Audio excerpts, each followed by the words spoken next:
And so this truth helps to stop a lot of that stupid shit from happening. Let's see. Wait, what else? What else were we talking about? Who was going to jail? Oh, will this lead to anybody going to jail? So what happens is that that once the committee finishes up its hearing, I think they're anticipating finishing up by September. The hearings will finish up, I think, this month in June, and then they plan to conclude by September with a report. And up as of yesterday, the committee chairman Benny Thompson. He initially said that, oh, that's making a criminal referral. That's not the committee's thing. We probably won't do that. To yesterday, going like, oh no, everything's on the table. And the fact that he started with nah and then went to maybe, that's a big deal. That means that now, because of him, because of that change, the committee is at least looking to say, hey, Department of Justice, we showed you all of this, and now we're suggesting to you, my subconscious, like, hey, you need to go ahead and do something about it. And so that's how the answer to will something criminal happen, not from this proceeding, but that's one of the problems we have with not teaching civics in school, because we normally see all this stuff wrapped up in an hour with commercials, or a season. At the worst, we have to wait an entire season of How to Get Away with Murder, Scandal. We get it wrapped up in season, but life isn't in seasons. Our writers aren't that good. So this is a process, and let's be clear, it's going to be a long process.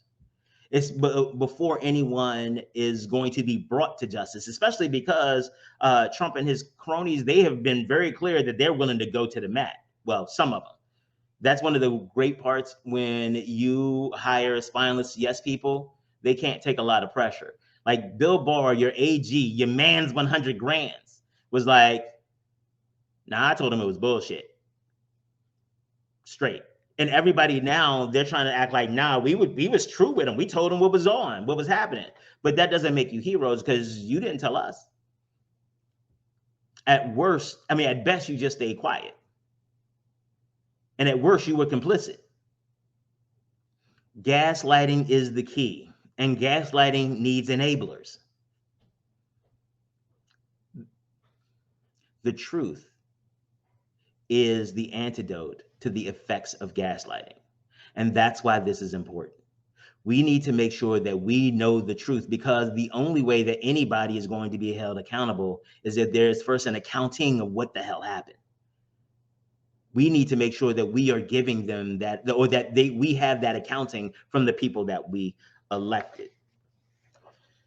Whew. All right, so I'm having a ball. I don't know about you. All right, so we talked about that. So let's kind of get into of this example of how, they say a bad apple spoils the bunch. You can't get a better example of how the bad apple spoils the bunch, and how the bad apple spoils the bunch. And in this case, I'm using Trump as the bad apple. He brought a bushel of his own bad apples with him, but he is the most rotten of the group. And so the way that this starts is, like the pimple, it did not start when we saw it. The roots to January 6th, to the insurrection, to the coup, they started literally before the election, because that's one of the things about great con men. Great con men start the con as soon as they meet you. They don't wait till you have something to start the con. They start the con as soon as they meet you. And what did Donald Trump do in 2016? He won and talked about the election was stolen, was rigged. Millions. You all remember that? Because there's been so much that has happened in the last 6 or 7 years, that it's kind of difficult to keep up with it all. But do you remember that there was a time where he was just like, millions of illegal votes, especially in California. Oh, they're all there. They're coming to da-da-da-da-da. After he won. And I remember somebody saying like, yo, if this is how you win, what happens when you lose? And I was like, damn, that's a good point. But there's enough stuff in place that it couldn't get too bad, right? Hi, my name is William Honolulu Jr., and I'm the host of the BlackUSA.news morning show and the president of the Grinding Gang Incorporated. The Grinding Gang is an organization that helps small business owners in the nonprofit and for-profit communities figure out how to make sense of all the noise. There's a lot of information out there, and sometimes it gets a little overwhelming. We help you develop business plans. We help you figure out what to do with a lot of the information you receive, and we also help you figure out how to become more profitable. We also host a variety of workshops. You can check out our next workshop on grant writing right here.